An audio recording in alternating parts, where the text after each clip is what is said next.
I want you to know it always frightens me when the police chief sits that far in the back. It tells me that I've been really good or really bad, one of the two, because he's keeping an eye on me. So we appreciate your presence, Chief, as always. We haven't been together for 2 months. One of the things, we took July off, and then we had to wait the whole month of August to get to our meeting date. I, for one, appreciated that. And I'm not going to sit there because Victor's going to give me his opinion. And I'd rather hear it at the end of the meeting so I can enjoy the meeting. Bob, that's not quite true. Victor's going to give you your opinion. That's true. That is true, Dennis. I know that's how it works. But we are going to start with an invocation. And Chief, if you could come and do that.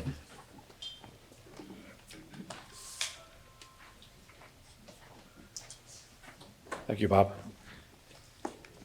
And if you all bow your heads and pray with me, please. In a world often filled with chaos and violence, we come before you today seeking the gift of peace. We recognize that true peace begins with ourselves. Grant us patience to accept the things we cannot change, the courage to change things we can, and the wisdom to know the difference. Help us let go of anger, hatred, and resentment, replacing them with love, forgiveness, and compassion. Guide us towards choices that promote harmony and cooperation, and inspire us to seek peaceful resolutions to prioritize the well-being of everyone. May your peace fill our hearts. In your name, we offer this prayer and ask for your blessing. Amen. Amen. Thank you, Bob. Don't go too far, Chief. Though it's been 2 months, a lot has happened in 2 months.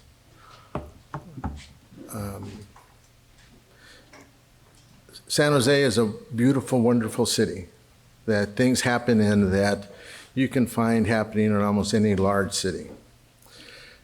But in the police department, it takes a lot to be a police officer. And I just want to tell you that I appreciate all that they do and your leadership there, because it can't be easy, the things they face. I look at our 2 speakers today, and last night Working Partners put on a dinner honoring some, and they could have easily asked one of the presenters, which was Jean, up there to give her an award. There were 2 large government agencies that settled their contracts. That's not easy. And if you look at being a state president of an organization for administrators, Latino administrators in this state, where we say, you matter as students, where we say we're going to help you, and then they effectively go out and do it every day. I just want to say that I feel privileged being here today, and I feel honored in your presence, and I want you to know that we have your back all the time, Chief. So thank you. Don't worry about, there's food. People will sort of come and go, and we get a lot of hits because somebody started this tradition of meeting the last Friday. Is he still looking at me? The last Friday of every month. I can think of over 1,000 things, and I was driving here from Milpitas, of where I could be on any given Friday, but especially the last Friday of a month. A ball game is one of them. but I'm here. And in my mind, if you're here, it's because you care, not because you have to be. And so what I'd like to do is start with students, because in my mind, I was always an educator, 40 years in education. And anything you do in this city, this state, starts with them. And so we have students from Conexión that bright futures that want to be able to speak tonight. And so I'm going to turn it over and let you introduce them and what they're going to say. First.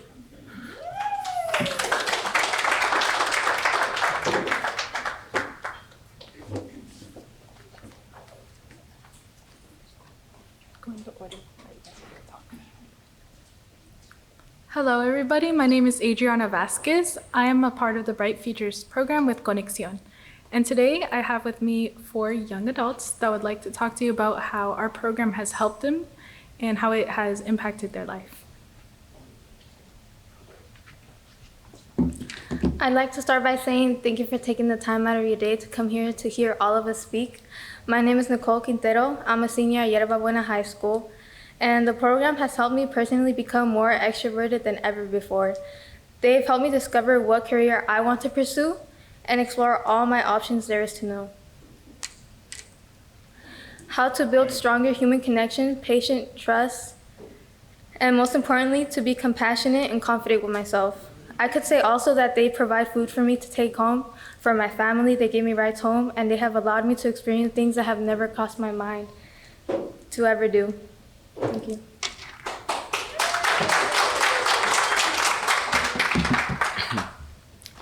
Good afternoon, everyone. My name is Oliver Anguiano Lora.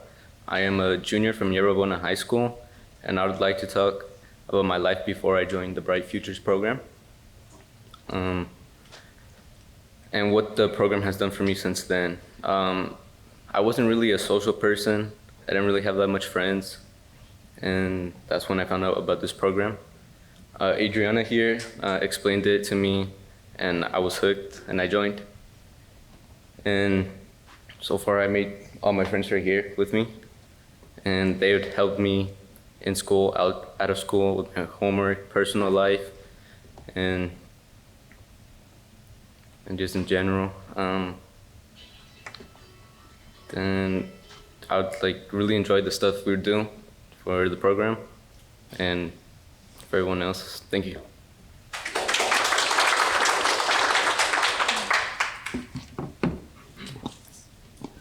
Good evening, everybody. My name is TJ. I am a senior in Yerba Buena High School, and I am a part of the Bright Futures program. I would like to communicate with you all how the program has made me more confident and motivated. I used to be a very reserved kid who had difficulty communicating with peers and at times teachers. This led me to give up on assignments that would require conversing with other students or needing help from teachers.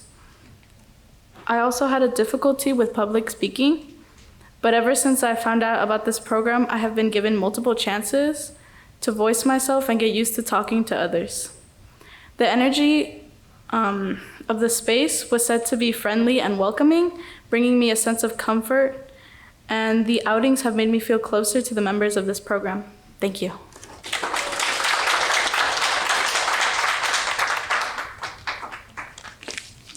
Hello, everybody.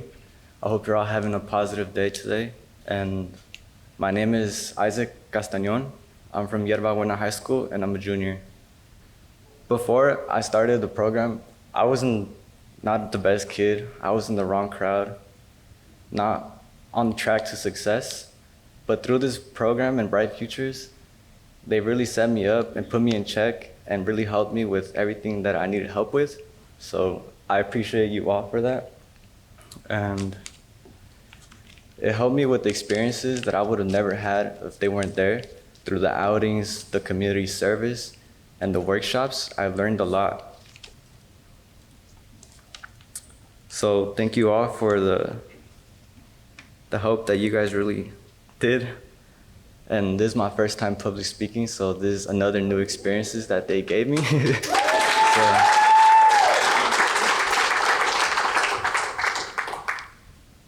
So now I'm with different people, completely different person, and I'm with people that actually care about me and love me, so that's wonderful.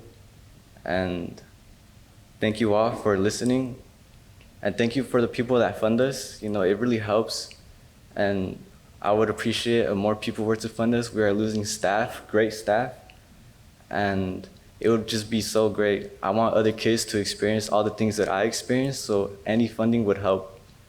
So thank you all for your time.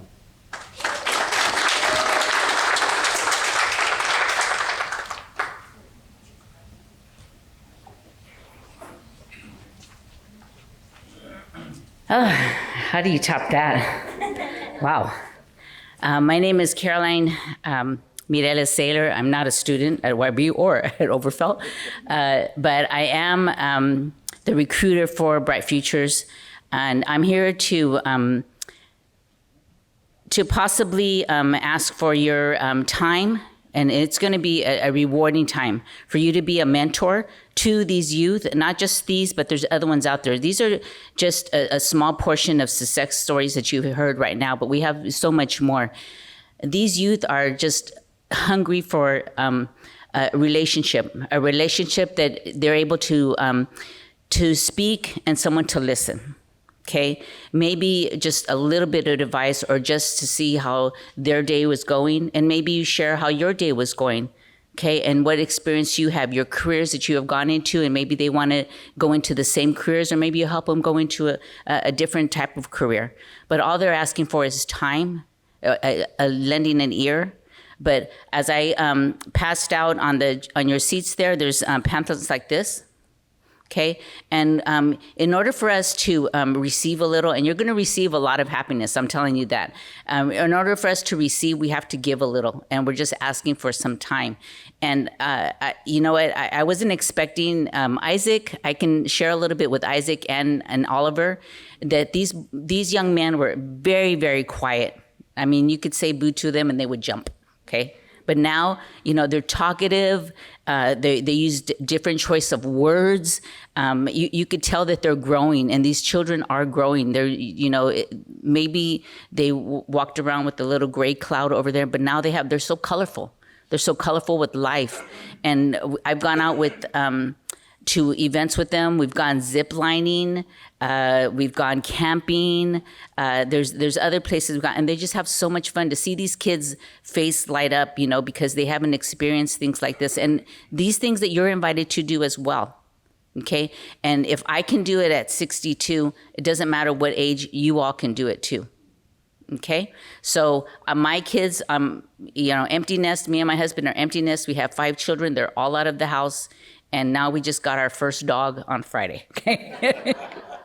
But I would appreciate it if you take these and you read them and think about it. You know, my phone number's on here, my cell number, my office number's on here, my email. Please, you know, think about it, and we'd appreciate adding you to our family. Okay, thank you.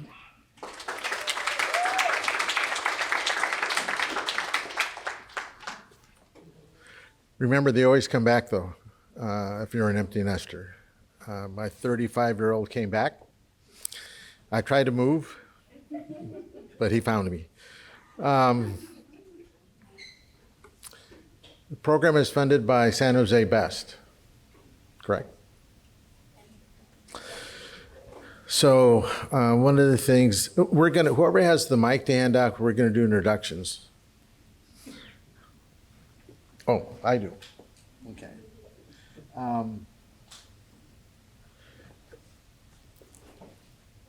One of the things I'm grateful for in the last round of negotiations is compassion on the part of the unions. Because it's easy to go in and say, we just want more, accept whatever's offered, and if it's what you wanted, fine, you walk away. But I kept hearing last night at the dinner that it's important where those monies come from. Don't take them from the youth. Don't take them from the seniors. Don't take them from the persons that really need them. Of course, that was all coming from tables where there were union representatives and community members. And so I think it's important we remind the city that there are certain values we hold. And this program is one of those. But if you're helping students, seniors, and others, don't go there to make reductions to try to find dollars, because you're just hurting those that need it the most. So with that, I want everyone here to know who's here to listen to them today. So I'm going to start here with Ramon. I'm going to give you the mic, because if you don't say your name into the mic, we don't really hear it in persons. We are taping this.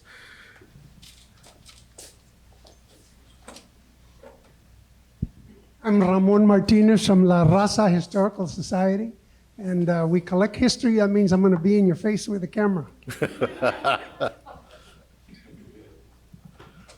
I'm Tony Estromera. I'm with Valley Water, and my colleague, Rick Santos. Good evening, I'm Richard Santos, your Director of Santa Clara Valley Water District, and here's our blessing.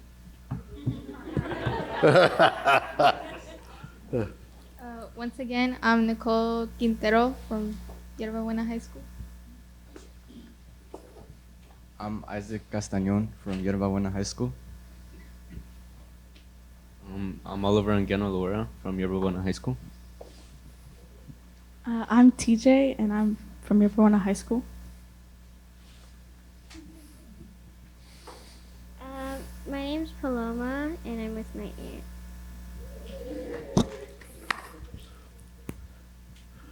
Hi, my name is Pamela Campos, and I'm a community member. Hi everyone, my name is Mabel Aburto. I'm the Youth Program Director here at Conexión.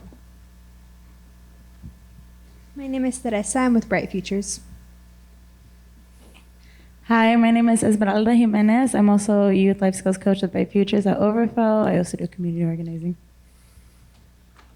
Hello, everyone. Once again, my name is Adriana Vasquez. I am a life skills coach with the Bright Futures programs at Yerba Buena High School. Good evening. My name is Herman Vasquez, and I'm a retired, and I'm glad to be back. Former staff member of Conexión, and so glad to be here. You want to be impossible. Hello, I'm Catherine McBean, and I'm with the City of San Jose, the Office of the Independent Police Auditor. Hello, my name is John Kimball. I taught first grade and I taught middle school, and I really appreciate what you said today. Hello, my name is Rebecca Freeman. I am Lima, Peru. I am visiting my friend Olga in CISO. Así que I am lawyer in my country. Thank you. I am Olga Enciso Smith, founder of Machu Picchu Gallery of the Americas. I'm Dennis King, a senior in the High School of Life, called the Hispanic Chamber of Commerce. I'm delighted that you're here. Good evening, everyone. My name is Caroline Mileles Saylor, and I'm the program director, or program manager of the Day Worker Center here at Conexión, also the recruiting manager of Bright Futures.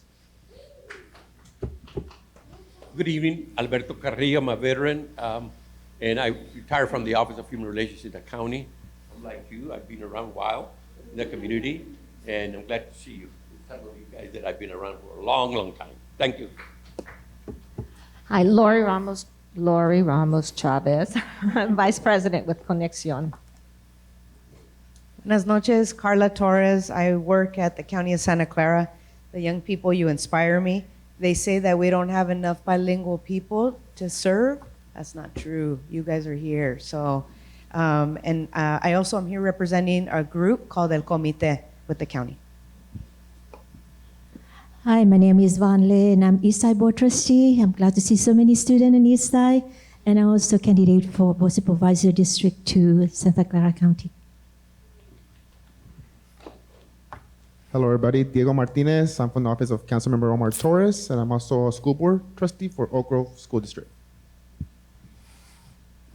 Good afternoon, everybody. My name is Eugene Bradley. My day job is I am a system administrator. By night, I'm a public transit advocate and watchdog.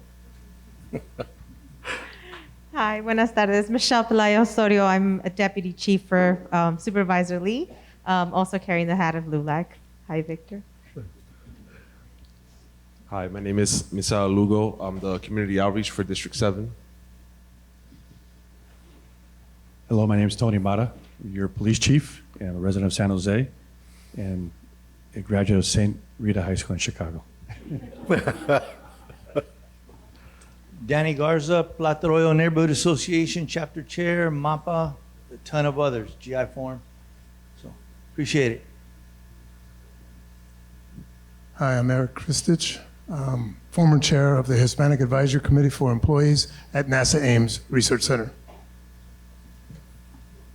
Hi, I'm Elaine Ortiz Kristich. Hello, Don Victor. I made it.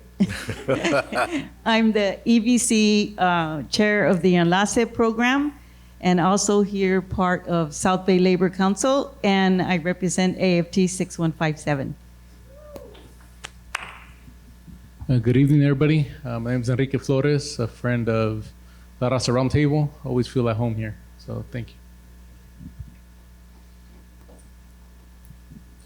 Hello, I'm Tim. I'm with Social Ground, the one live streaming and recording this. Hello, everyone. My name is Leia. I'm with Social Ground too.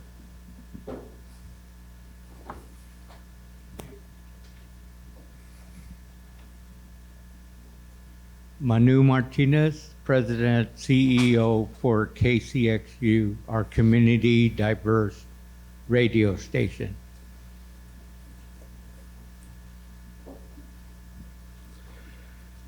How many of you knew we were also on radio? I did. I got a few phone calls. So my name is Lino Munoz, owner of Mexico Lindo. Also provide the food for you guys. Have a like, everybody. Thank you, thank you. My name is Jamie, Mexico Lindo, and I'm his fiance. And this is where he brings you on a Friday night?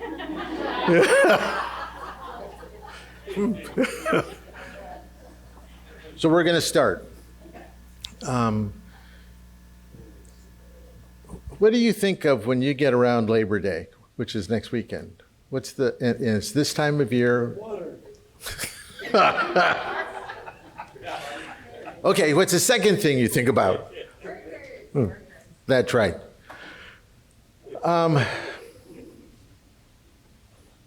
From now, I see a hand going up, right?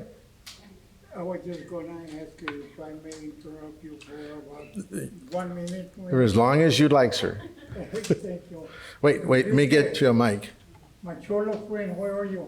I kept looking for him. Earlier. When I saw him come in, and I certainly couldn't spot him when I wanted to ask him a question. Actually, how many of you young people that are here know Enrique Flores? Do you know that this guy is a famous author? Do you know that this guy has gone probably to problems similar to yours or worse than yours? You know, I call him my cholo friend because he used to dress like a cholo all the time, okay? But I don't call him like that to embarrass him or myself because I love him. I love his accomplishments. And from being a cholo to what he is today, you know, I take my hat off to him. Enrique, do you have a couple of words that you wish to share with us, with these young people, about your experience of being a gang member, a former gang member, and just a few of the things that you have managed to conquer to be where you are today? Thank you, Enrique. All right, thank you. I was very inspired, like all of you, want to hear these youngsters, you know? And I definitely give a lot of credit to the mentors, right? And I'm sure the young people will too, you know? They don't show up here for the food. They show up here because a mentor asked them to, okay? So that connection is what they'll do homework, they'll do it. Show up to the community service, they'll do it because of the connection before the correction, you know? So I was sitting back there and just in awe and admiration, but also a flashback, like, you know, Victor said, you know, because when the young people are saying this is the first speech, I remember my first speech and I was sweating and stuttering and I was trying to read my speech and people were getting up and walking out and I was like, told you I can't talk, you know? And like, but my mentors were like, try it again. And I was always saying yes to my mentors. They were saying, apply for this job.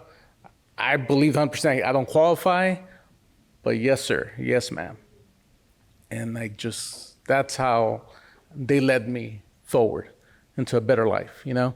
I asked for the pamphlet again because I just finished emailing Caroline the soft copies of 2 books that I wrote so they can share it with the kiddos. And that's mentoring in written form that they can read about my story and my advice and just, you know, the hope that I hopefully can share going forward with them free of charge, a soft copy. Hopefully, you know, they can get to their email device or phone device or whatever and share forward, you know. I didn't write it for monetary gain, you know. So I definitely want to give you that hope that even though it feels like a fog, for me it felt like a fog, right? Like I don't know what I'm going to be or what I'm going to do, right? But having kind of these Bobs and Victors and Dave Cortese coming soon, you know what I'm saying, that my child was just diagnosed with autism. So the first thing I thought about was reaching out to Bob and Dave and Victor also and saying, here's what I think needs to happen. There's so many other families, right, that don't have a kind of a place they can just kind of say, go play. Because it's always like, oh, you know, like, so you stand over there, I'll stand over there, you know, so they don't fall or whatever, you know. So, and they're all on board, right? A lot of my mentors, Father Greg Boyle, he's like, sign me up. You know, Dr. Harold Hoyle, Santa Clara University, sign me up. Everybody was like, sign us up, let's make this happen. So Dave is going to, you know, come here later, and he's the founder of the Corazon Project. So I said, you need to spearhead this. And he was like, of course, you know, this is a great cause. And I think with these many caring hearts and brilliant minds and connections, it's just going to happen, you know, in that sense, because it is for a good cause. For sometimes my kid's nonverbal right now, so he can't speak for himself. So we got to be that voice. Thank you again.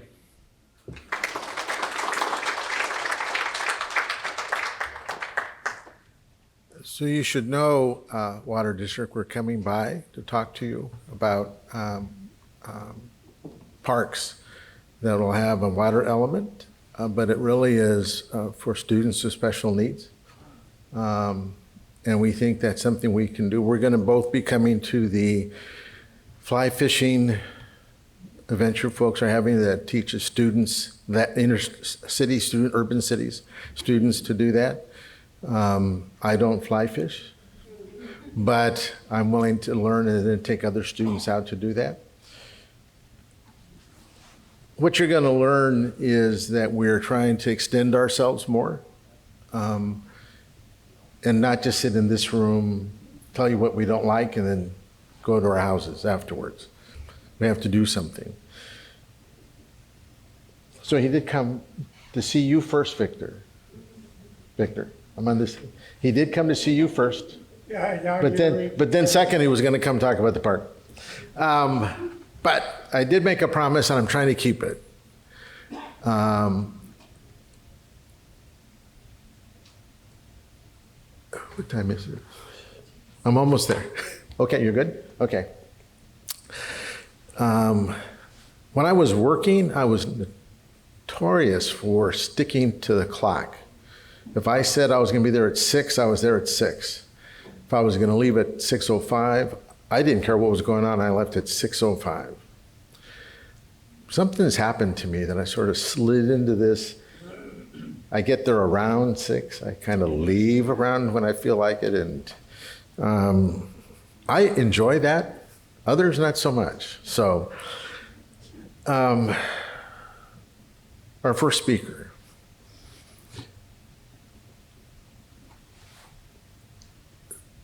So I'm actually active in other counties in the state,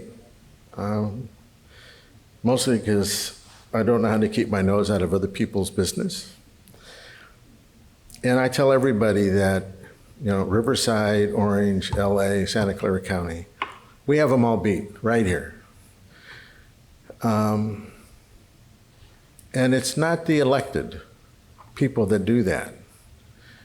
It's the persons in the community that work for government agencies, work for large businesses, corporations, and then the faith they have in those persons they put in their labor councils. How long have you been there now, Jean? A little over 2 years. A little over 2 years. Think about that. You rarely hear about, well, I rarely hear, I don't want to make it too general. You hear about LAs, you hear about Orange Counties, rarely hear about Riversides, never hear about San Bernardinos. We are always the example of what things should be like in Santa Clara County. And I watched really in awe these last rounds of negotiations. Negotiations sometimes can be about just money. And I always believe those are the easiest ones when you're just talking about what comes out of your wallet. But when you're talking about values, what's important to people, jobs, their ability to get to work and back, health care, things that their dollars are spent on, the Labor Council here takes great pain to make sure those discussions take place and are included in the decision-making during negotiations. And that is not true everywhere. That's why I believe the quality of life is better in this county. And as a former elected, I'd like to say, well, I have part ownership of that. That'd be BS, really. I don't. They do. And I can look at what leadership means. Sometimes it means getting out of the way. But a lot of times it means helping persons see what's really of value because they know it down deep, not being afraid to show it, stand by it. And I think you have in the leader, the executive officer of South Bay Labor, a person just like that, and it showed in this last round of negotiations. And so from this, we're going to go into the election cycle, which happens in a year and a half. 6 months. 6 months. Shit. That's important. How many in here are registered to vote? Every hand should be going up if you're 18 or older. Okay. It makes a difference. I'll never tell you who to vote for. I may suggest, but I'll never tell you who. But you want to always know what's going on in your community, and there's nobody better to ask than your next door neighbor, because they can tell you the effect that's going to happen. So with that, we're going to introduce Jane, you want to come up? Who is the Executive Officer of South Bay Labor.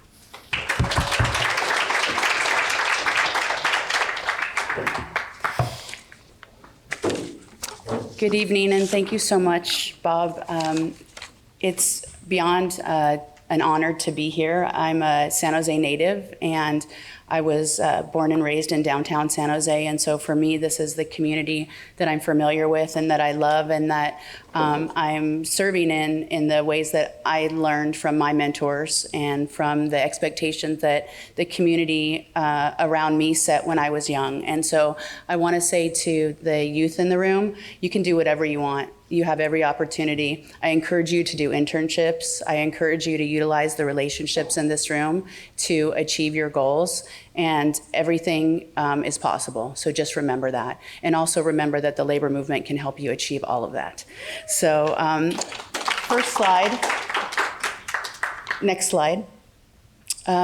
I just want to make sure that people have a general understanding about what the labor movement is and what the South Bay Labor Council is in particular.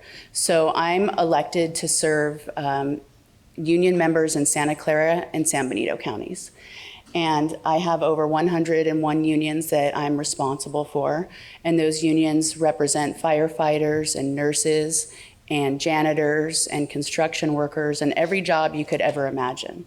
And what we do is we utilize the collective power and relationships of all of those organizations and people to move a policy agenda, whether that's at City Hall to make sure that people can afford, to live in San Jose if that's where they want to stay, or whether it's to make sure that we have elected officials who are passing policies and listening to the people who are most impacted by those decisions. Just in this room, I see, Dick and Tony and Thelma and Diego and Vaughn, many elected officials and also many candidates running for office. And it takes, and also Bob, of course, it takes boldness and courage to run for public office. And I encourage people who are interested to step out of their comfort zone, like Council Member here did, and make sure that you take every opportunity to serve and to lead. And I want to just remind all of us that the labor movement doesn't exist in a vacuum. We lift up opportunities for all people. So when we campaign, for example, to increase the minimum wage or the living wage, which San Jose has one of the highest in the United States, that's something that everybody benefits for. You're not in a union, or you don't have to be part of a specific political party to benefit from the collective efforts and organizing that the labor movement is responsible for. And we have successfully worked with La Raza and NAACP and the Asian Law Alliance and BAMEC and Destination Home and Silicon Valley Council of Nonprofits and all sorts of small and large business associations. And I say that because it's really important to recognize that our shared collective values are really an intersection of a belief that everybody should have the opportunity to succeed. Next slide. So I was asked to just speak briefly about what some of the challenges and opportunities are in front of us in Santa Clara County and the city of San Jose in particular.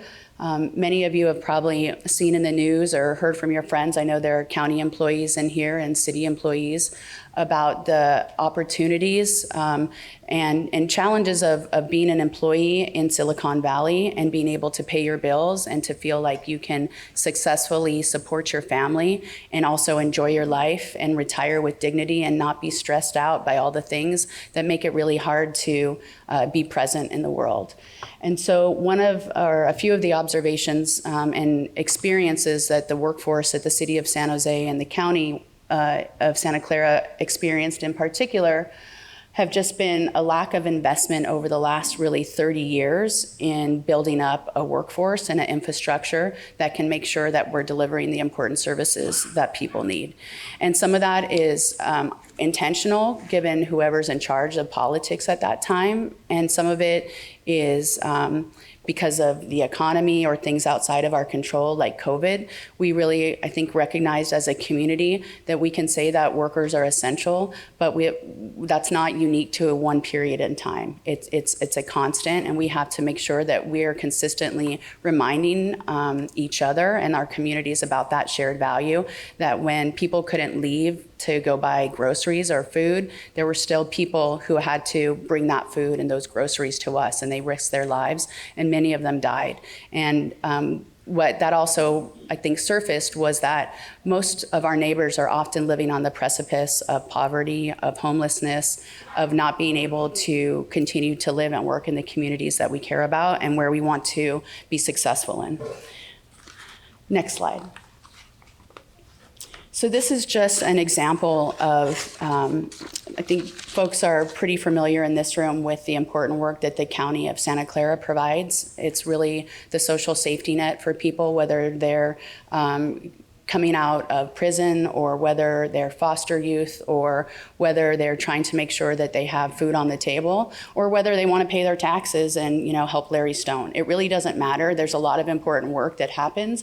And as you can see here, there aren't the workers to do it. And so this creates a lot of stress, not only on the people who are delivering the services, but on the constituents who need them the most. And those are all of our neighbors and friends.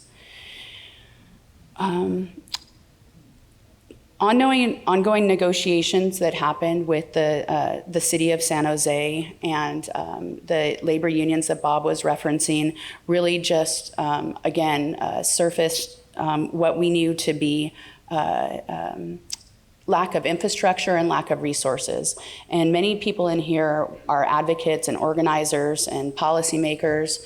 And even if you're not, we all know that when we have a limited amount of money, whether it's like our own paycheck or the resources that our family has, how we make decisions about how we spend that money is about our own values. So a budget is a values document. So when we elect people to office, the budget that they create is a reflection of what they think is important.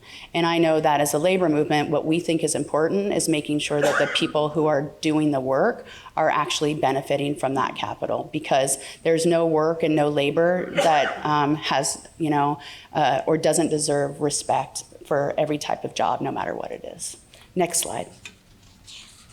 So numbers and facts. If we look at the Santa Clara County Health System, we see that 80% of patients and clients that were served in 2021 were people of color. And we also know what the demographics are of the communities we live in, and these are not in proportion. We also know that 48% of Santa Clara County Health System patients, so that means people who live in Santa Clara County who need to access Valley Medical Center or any type of service to make sure that they can have health care, are Hispanic and Latinos, so 48% of the folks who are drawing down those resources. And we also know in the city of San Jose that it can take at least 80 business days for somebody to get hired for a position.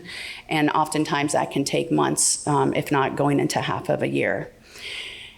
We also need to collectively, as the community of San Jose and Santa Clara County, is speak truth to people who are trying to share an alternative narrative that is not true. And what we know is that nobody who's working at City Hall, for the most part, is getting rich. So you can see that the average salary of the two unions that just secured a contract is just a little bit under $80,000, depending on what they do and how long they've been doing it. And I think it's really important for us to remember that information. Next slide. So what we know that workers are essential to the economic health of our communities, whether it's providing infrastructure, roads and maintenance, police, public safety, permits, tax revenue opportunities. And again, some of the most pressing needs that we're all facing is affordable housing and safe communities. And however we define safe communities, we know that San Jose and Santa Clara County is one of the most diverse and economically and socially diverse communities in the nation. And all of the work that is done to serve the residents here is done not only by local government, but by small businesses and nonprofits who also rely and need leadership from City Hall to make sure that we have services and programs to serve our community. Next slide. So we're in a pivotal moment, an opportunity here. As I mentioned, because of the work of all of you, we have a city council right now for the first time that's favorable to working people. And we also have a mayor that doesn't support that shared agenda. And we have to offer support to the elected officials who are doing the right thing by the city of San Jose. Many of you were here in the early fights in by 1980, that was the first time we had district elections in the city of San Jose. And that was really the first time that the city council started to reflect a council that looked like the people who live in San Jose. But we also know that we have an electorate that doesn't necessarily look like the people who live in San Jose. And so we need to make sure that we're mobilizing our bases. We need to make sure that we're not only getting people registered to vote, but that we're turning people out. The difference between elections in the city of San Jose is usually between 1% and 4%, unless it's a unique district where that type of politics isn't the situation that we're dealing with. What that tells us is that mobilizing anywhere between 50 to 500 people is the difference between winning and losing a race. And we see it every day, and we feel it every day, depending on which side of the coin, we ended up on after that election season. And so I want to just flag for you that working families in our neighborhoods need real solutions and real leadership, and that comes from all of you, and it also comes from the policymakers that we need to support. So the next slide, I'd just like to go over a few different opportunities that I think are in front of us. Some are political, some are policy related, and I also just want to say that I don't find the word political to be negative. I think it's a powerful word that we need to own and that we need to embrace. So one is we need to continue to have a majority on the city council that supports a working families agenda. We need to make sure that Councilmember Candelas is reelected to the city council. He was appointed and he's up for election in March. We have 2 open seats on the County Board of Supervisors. Those are 12-year terms, and it's critically important that we replace Cindy Chavez and Joe Samidian with people who are equally committed in terms of their values and their experiences to be adults at the table to make sure that we're serving those who are the most vulnerable. And we also, again, we need to be truth tellers. We need to register and mobilize, and we need to get ready for some policy fights. I want to just acknowledge that in a few months in San Jose, we're going to see conversations around protecting workers from wage theft, helping to make sure that workers in the fast food industry have a voice on the job, and making sure that we have investments in regional and local housing. So I just want to say that the Labor Council is a partner in all of the work that you do, and I hope that you see the shared future that we see, which is one that's rooted in all of your leadership and the collective values that we all share to make sure that San Jose is a place for everybody. And then just in the last slide, I want to make sure that you also know that you're always welcome to join us. And so on Saturday, September 2nd, I know it competes a bit with Dick's Car Show, but we know that people can get to both of them. We'd love to have you join us at the Labor Council for a barbecue to share food and to celebrate working families and to celebrate all of you. So thank you, Victor. Thank you, Bob.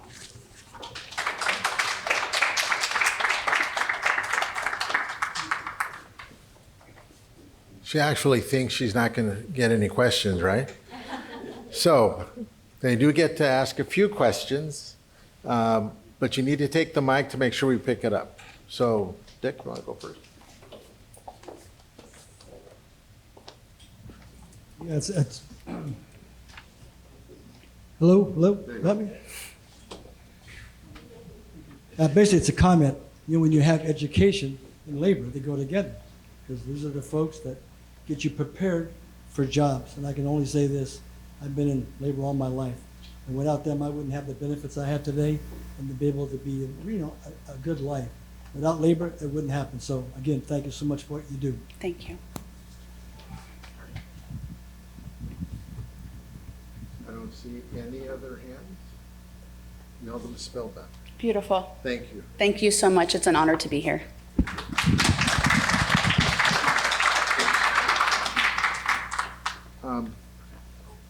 Maybe 2 things, and then we'll go on to our last speaker, who I'm excited to listen to.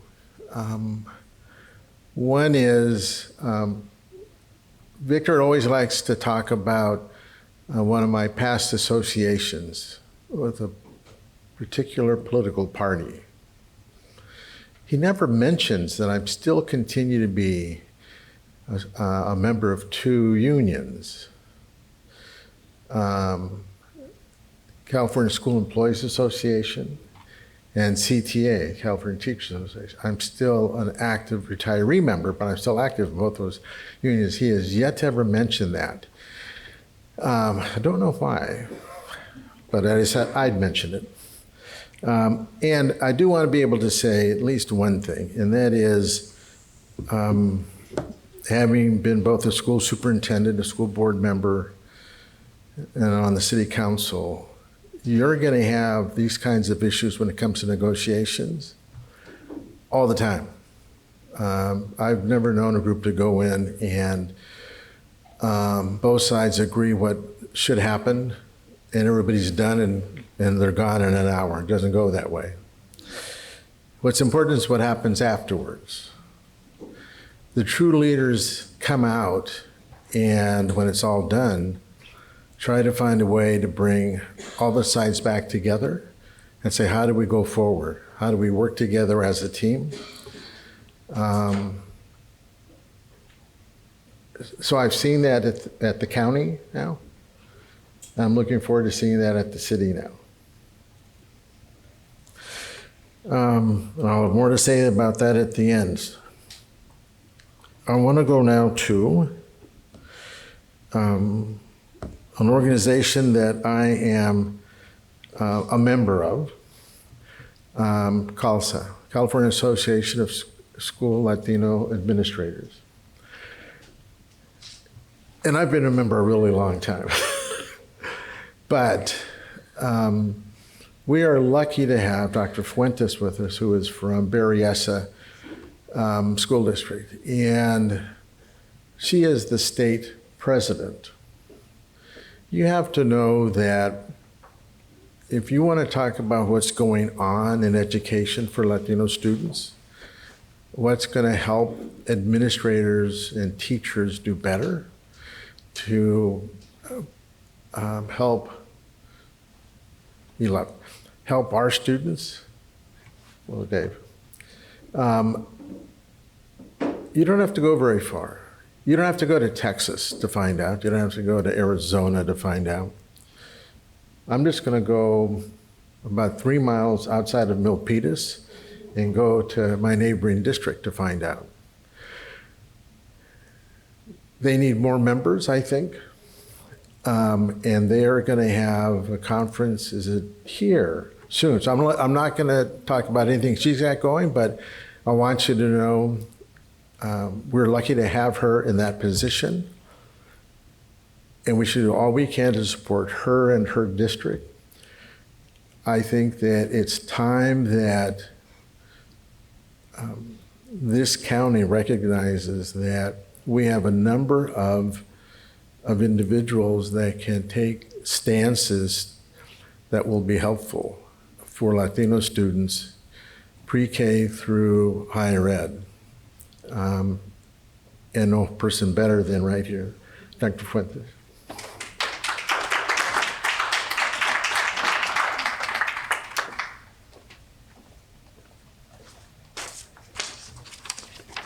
Thank you so much. Good evening, everyone. It's a pleasure to be here. As Bob shared, I'm Dr. Roxanne Fuentes, and I'm the very proud superintendent of Berryessa Union School District. I've had the pleasure of working in Berryessa now for 6 years. I'm going into my 7th academic year serving our community.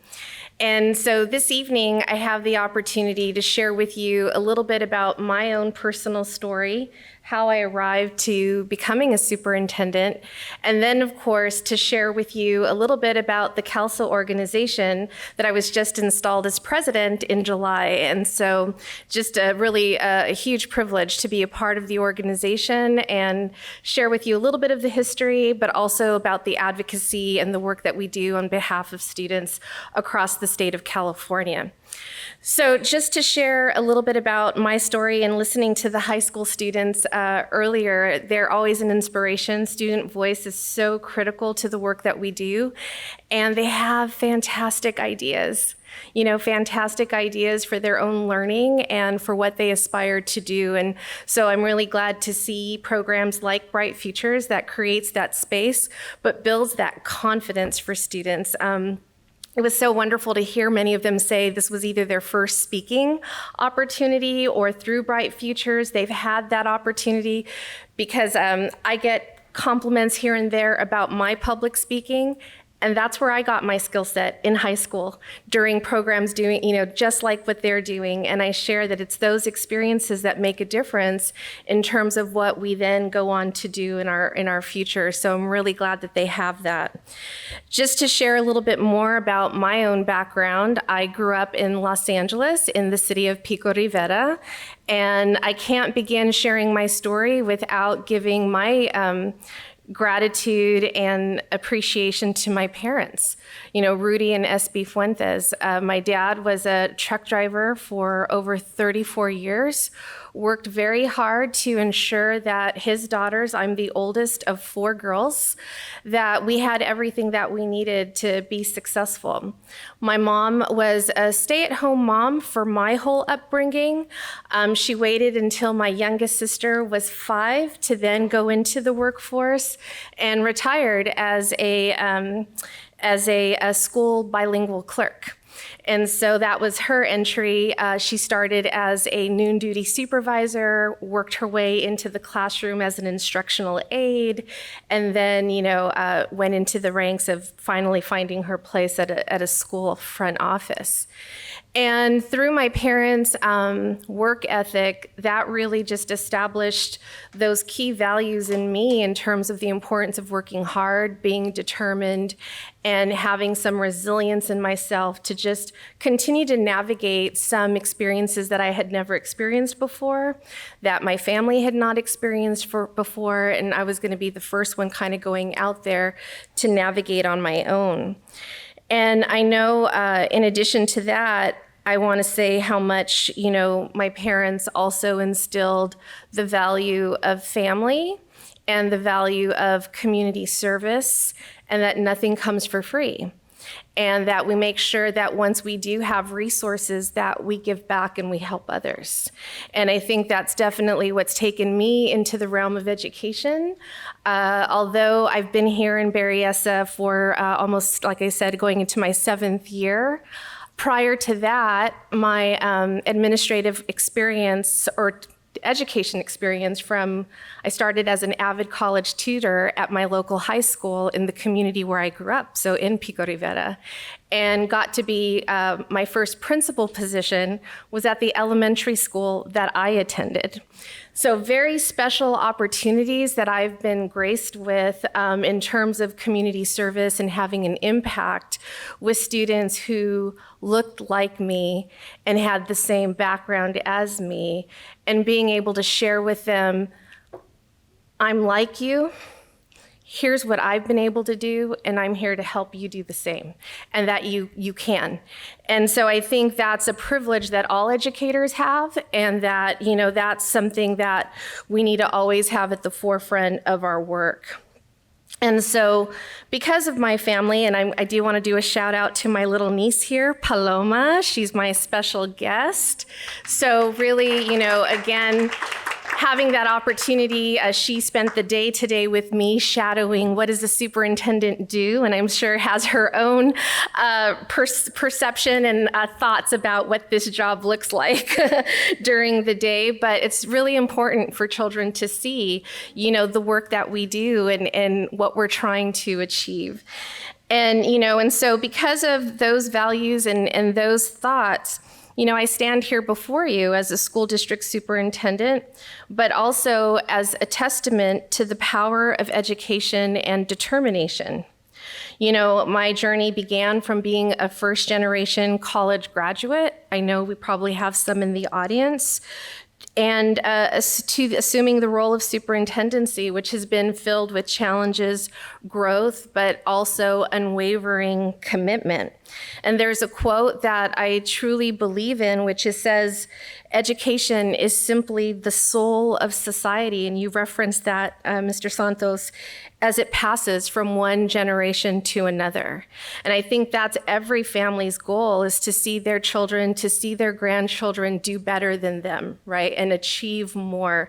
But also to remember it's for multiple reasons. It's not just for your own individual self and your own challenge of what you aspire to do, but For us, especially in Latino culture, it's also about being able to have that capacity to take care of your family, right? And I know that as I went through my various achievements in education, when I got my various degrees, it really didn't hit me until I earned my doctoral degree that degree wasn't about me. It was all for my family. And that accomplishment was truly representative of my family.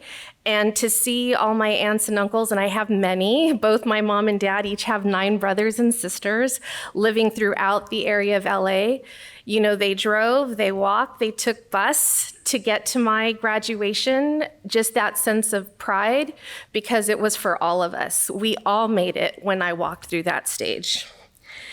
And, just thinking about that, knowing that those achievements are shared achievements, the importance of that, singular belief that hard work can make a difference, but also that access to quality education is key in that process. And we know that there's been structural barriers that have been established in our public school system that keep some students from being successful. And we need to make sure that we're constantly examining and asking questions to ensure, does every student in our school district have this choice? Do they have this option? Do they have the support that they need to be successful? And a strong support system.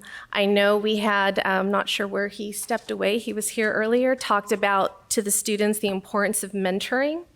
That is so critical to create a network of support as you're navigating new experiences, to be able to get good advice from others on how to take the next steps in a situation you may not have experienced before. And you start building those mentors early on and all the way along your path. And I'm very privileged to have many mentors in my life that I call, even as now an experienced superintendent. There are plenty of difficult decisions that I'm faced with, and you do not make those decisions in isolation. You've got to get feedback. You have to have other thought partners to help you navigate those hard times. And you learn to do that early on. And one of the things that I wanted to share was, in my role as superintendent, my commitment, my primary goal is to create an environment where every student, regardless of their background, can thrive. I've witnessed firsthand the transformative potential of education, and I'm committed to ensuring that every student, not only in my own district in Berryessa, but across the state of California, has access to the same opportunities that once paved the way for my own success. And so now, having that privilege of being president for CALSA, the California Association of Latino Superintendents and Administrators, it's such a privilege to hold that title and to know that I can be a resource of support to other educators who are also inspired and have similar values as I do, trying to do the hard work in their communities and in their school districts. Just to share a little bit with you about CALSA, CALSA's mission is to establish a community of diverse educational leaders skilled in addressing the needs of Latino and Latina students and dedicated to increasing the number of highly effective Latino and Latina administrators. CALSA's main purpose is to advocate for the continued development and placement of Latino educational leaders who are committed to a quality public education. So just to give you some history, CALSA has been around for decades. It started in 1990-ish when there were very few Latino superintendents in the state of California at that time. And they would go to statewide conferences, they would engage with others, but there were very specific, unique challenges that they were facing as Latino administrators trying to do the very best for their communities. And they would find themselves in the evening having a meal together. They would end up clustering together to kind of have that dialogue of their own career path. What were those challenges that others maybe weren't relating to? What were some problems that they were trying to address in their school districts? They didn't feel that they had that space elsewhere. So they found each other. And through those conversations, they developed what initially was called the California Hispanic Superintendents Association. So it was specifically for superintendents. But then their group grew. It became a group of one, a group of two. There were Latinas that came to the group. And then there were others that also said, you know, we need that support too. We want to be able to have an affinity space where we can think out loud and we can ask questions and figure out, you know, what's that best next step for us. And so then in 1998, the organization expanded and became CALSA to be able to support administrators at every level. And now we also have membership for teachers who are aspiring leaders, because we know we really need to build a very deep pipeline to make sure we have, you know, a good flow of successful leaders in our school system. Just to give you an example of just current state data, as of this year in California, in terms of kindergarten to 12th grade students, over 55.86% of our students are Latino. So we are now in a space where more than half of our children in the state of California are Latino. And they still continue to show data of significant academic needs. And so we need to be sure that we're addressing those problems, because that is our state population, right? And we want them to be successful. We want them to thrive. We want them to contribute into our society. So that's where we know that representation matters. And we need to also help support, because it's not just about the color of your skin, it's about your capacity and your value and what you can make an effective impact on. And currently in the state of California, when we look at school site administration, where you have over half of our children being Latino, 22% are school principals, 19% are assistant superintendents, and less than 14% are superintendents. And I can share with you, as a Latina, less than 4% are Latina superintendents in the state of California, and nationally, less than 2%. So I definitely understand the privilege that I have, but also the responsibility that I have, having earned this space and knowing the opportunity that this position provides me to help support others to join me in this work on behalf of our students.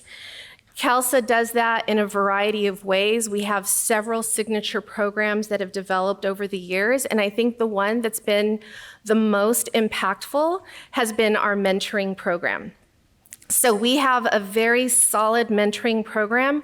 We have over 500 alumni now. This, actually this weekend, we are launching cohort 20. This is a 2-year mentorship commitment. And by the way, CALSA, you pay for your membership, which is low cost, but all of us on the board, all of us doing this work, it's 100% volunteer. So we volunteer because of corazón, because of passion, because we want to be there to help others.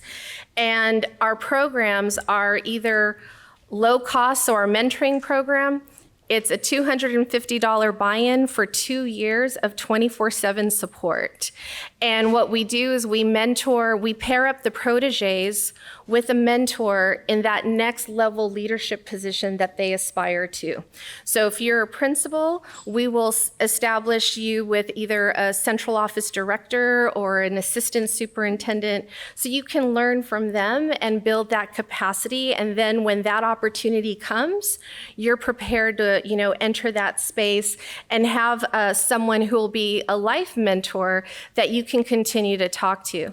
I'm a mentor in the program, so I mentor assistant superintendents who aspire to be superintendents in school districts, and do the same thing, share with them, you know, about the work, but we also share with them the skill sets of the interview process, the the resume writing, how do you dress for an interview, how do you present yourself to a school board. It's a very unique interview process that's not like the others that you've done before. So lots of capacity building, not only to ensure that someone has the best chances to get the position, but it's also equally important that they are successful in the position and sustain that leadership, because so much research shows that to be able to have systemic change in a school district, in any system, you need 3 to 5 years of consistency.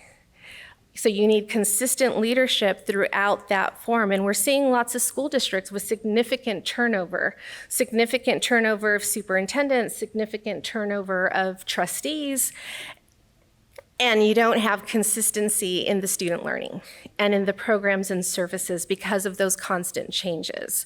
So that's where, we come in also to provide that professional learning that we know all of our leaders need in terms of examining school systems, looking at gap analysis, identifying the students that are most at promise, and what can you put into place during that time that you're serving that community so that you leave that community better than when you arrived, right? That is always, always the goal. And in addition to that, we've expanded. We have our CALSA Women's Leadership Network. As I mentioned, less than 4% of our superintendents in California are Latina. So Latinas also need a special sister circle to be able to talk about those challenges and talk about, the confidence that they need to go out and pursue those higher level leadership positions and helping them navigate that path. We also have academies because our focus is on Latino students in terms of academic success. We do a lot of professional development in the area of English language development. We know that that's going to be a successful indicator for students in terms of their high school graduation and college entry. So we do a lot of site principal training in that area and district office training in that area. We also launched a new academy this past year. It's the Academy of Leadership and Innovation, just being able to have the opportunity to take leaders across the state of California to see excellent models that are happening out there, because there's a lot of good work. There are a lot of communities and school districts that are working very hard for their students. We had a group come to Berryessa last year to look at our dual immersion program, and they looked at our innovation spaces that we have in our school sites, just to be able to share those ideas. There's no reason to keep good practices hidden. You want to share those out so they can be replicated.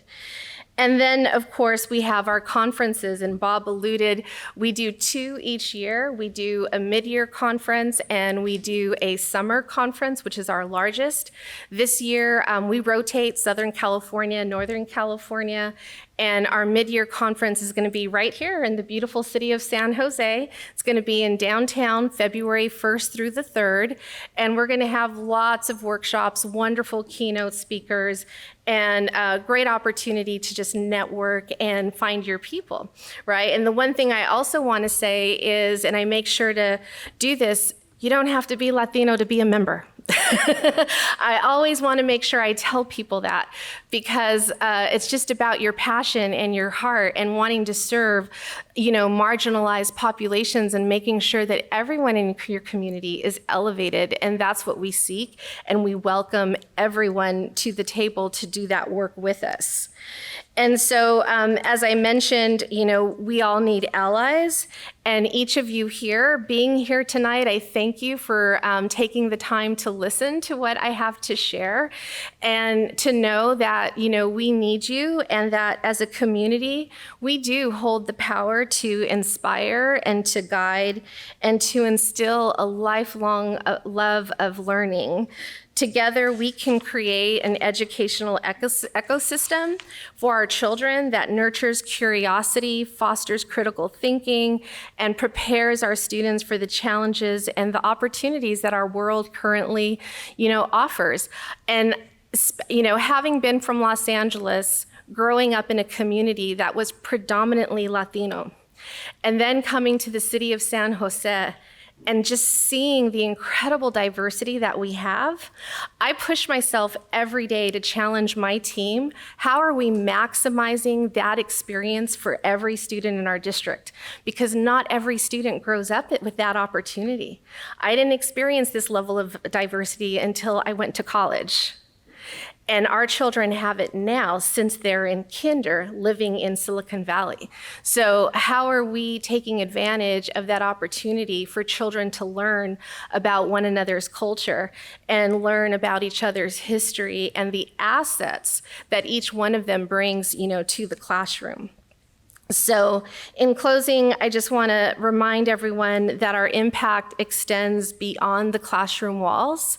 And all of you here in community organizations, school districts need you as partners. We need you to be right there beside us to help support the challenges that we do face, but more importantly, to advocate for our children and to ensure that they have the best that they need for each and every learning day.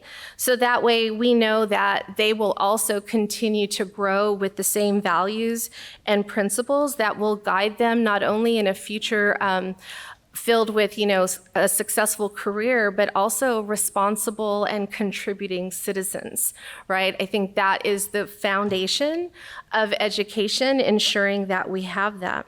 And know that together we can illuminate countless paths, just as others have illuminated ours. And I do have pamphlets here with lots more information about KELSA. They're right on the table, so we welcome you to become a member, to take a look, come to our conference. We're gonna be local, like I said, and I'm not far. I'm here in Berryessa, so anything you have questions about, please feel free to give me a call. Thank you. Thank you. So do we have any questions? Okay, or comments? Okay, Vijay.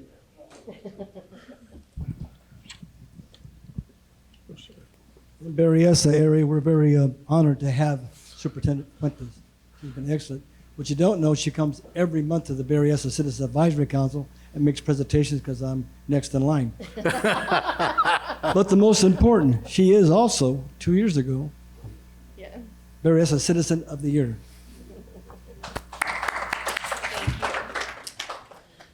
It's important that public officials not only show up and give their reports, but also become part of the fabric of the communities that they're in. And so thank you for doing that. Thank you. And I would advise you, if you have time, take her up on those offers of going to the conferences, especially the one here in San Jose. And I was a mentor for 2 cohorts. I'd hate to go back and look and see what happened to those people, but I'm hoping something good. And so just, Senator, Council Member, do you have anything you want to add? I just want to say thank you for your leadership. Thank you for being here. And I think that the Hispanic community has grown and strived in many different ways, just like the Santos over here. I am an employee, a public servant that inherited all the way from the time when I immigrated here in the United States, who worked along with the immigrants, picking oranges and grapes and many other things, and become a firefighter with many different unions. Our city is continue to support and we value our workers. We have approximately 1,600 workers. We continue to not only support our workers, but also our youth. The youth empowerment, we support that to keep our young people out of trouble. We want to reach them before they get into trouble. We have pair up with many nonprofit organizations to support our youth and many different culture as well. And I know that as a representative, not only for every group out here, I also support the Vietnamese community as well. And as you're talking about the superintendent and so on, I think we only got one here in San Jose. And we're going through a lot of growing pain, and I hope that we can team up with the Hispanic Latina group to continue to grow. And I believe that the city right now is 40% Asian and 33% Hispanic. Now, we should be in collaboration so we can run the city the way represent our community. And I'm committed to that. And you know, sometime there, as labor or businesses, and I'll tell you this, and I'm straightforward as can be. Without labor to support the businesses fail. But without the businesses, there's no jobs, right? I'm telling you, I'm out there working with constituents who making only $16 an hour, and they're working 2 or 3 jobs. Not only on top of that, they're being oppressed. They're being wage theft. And as a modern society, we shouldn't allow that to happen. And I'm committed to squash that. And on top of that, there are human trafficking in not only in Hispanic, but also in Asian community. And we need to stop that. And the learning is this. I know that our school district is striving hard to make sure our children are educated. But I'll tell you right now, when I hear that only 80% of our children are graduating from high school, the question come to my mind is we're leaving 20% behind.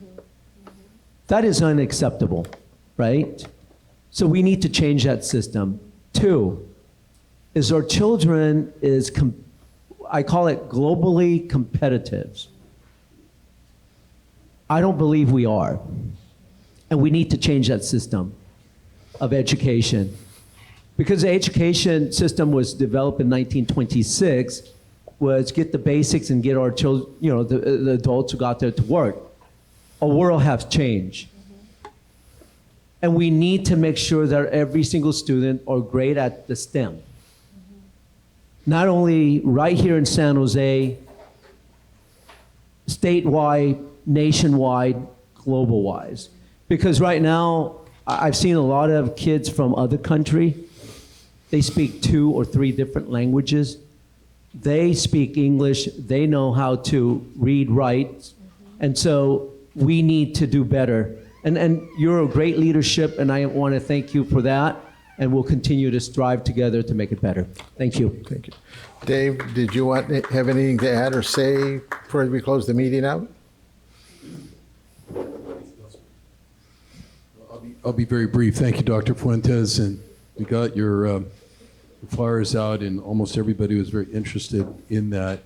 And I very much appreciate your eloquent presentation. It was very captivating, easy to follow. And I want to say, before I forget, Victor, great to see you again here. And I don't know if you're still reminding people they were supposed to be here every month, right? Every month. And that got broken up a little bit during the pandemic, but we need to do that. We need to do that again. This has to be a commitment on the calendar, and some of the folks here have been doing that for a long time. But one thing I do want to say very quickly is the 55% of the population that's now Latino, the school-age population, and you mentioned the fact that some, that there's still struggles there, and we don't want to lose sight of the fact that we're not funding school districts equally across the state of California or even in this county.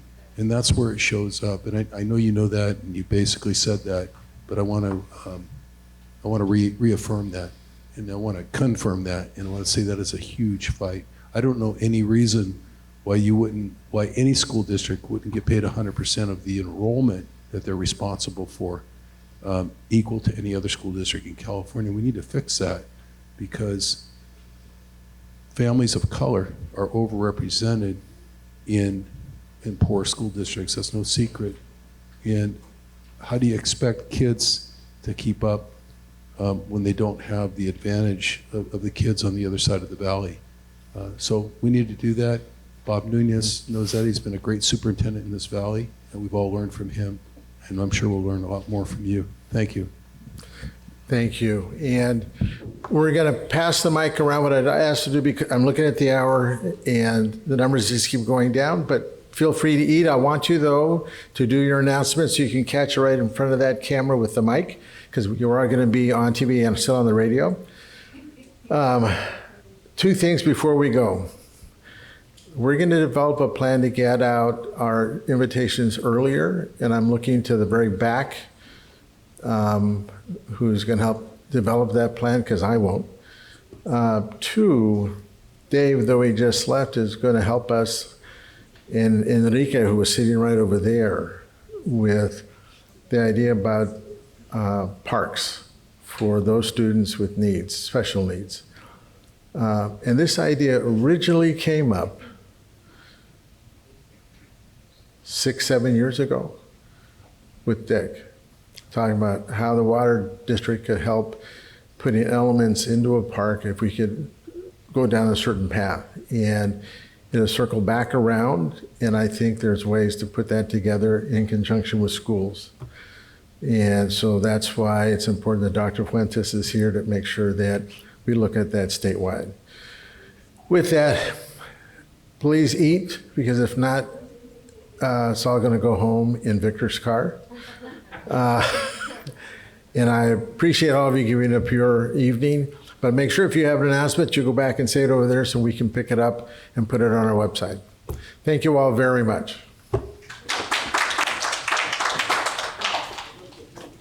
Hi, everybody. This is Eugene Bradley. I am the founder of the Silicon Valley Transit Users. I want to thank everybody who wrote to Governor Newsom and asked that he preserve funding to run public transportation throughout the state in his state budget. The good news is that there's $2.2 billion in the state budget this year for public transportation. The only bad news is that a bill to fund public transit through temporary increases in the state, through temporary tolls, that got tabled. That'll be rediscussed. So just want to thank everybody once again for writing to the governor and ensuring that public transit funding stayed in the state budget proposal. More information will be found on my group's website at svtransitusers.org as of starting on Monday. Thank you. My name is Danny Garza. I am the president of the Plata Arroyo Neighborhood Association. I've been fighting on Alum Rock for years, and what I'm fighting is pollution. In the old days, Alum Rock was actually the farm working area of San Jose. So with that, we have pollution in the dirt. We have properties that are so polluted that they cannot be built on. Right now, we have a property that is 2 40-foot venting holes for a diesel spill. I just want to say thank you to Senator Cortese and the fire department, the county of Santa Clara, Cindy Chavez, and her efforts moving the environmental department to shut the polluted sites down on Alum Rock Avenue, and we will be soon able to find out what the pollution numbers in the soils are. So again, I just want to thank the elected representatives that supported us. Thank you.